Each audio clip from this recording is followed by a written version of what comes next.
নমস্কার। আগামীকাল পরমেশ্বর ভগবান শ্রীকৃষ্ণের একটি পরম আনন্দের দিন। কারণ কাল শ্রী শ্রী রাধা ঠাকুরানীর আবির্ভাব তিথি।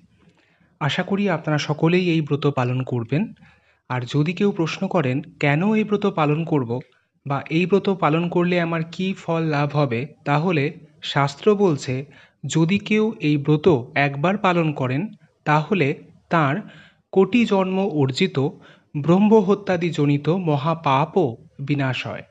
এছাড়াও শাস্ত্রে বলা হয়েছে এই ব্রত একবার পালন করলে সহস্র একাদশী পালনের ১০০ গুণ ফল লাভ হয়।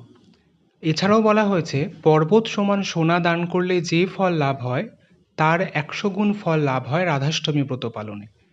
একবার রাধাষ্টমী ব্রত পালন করলে সহস্র কন্যাদানের ফল লাভ হয়।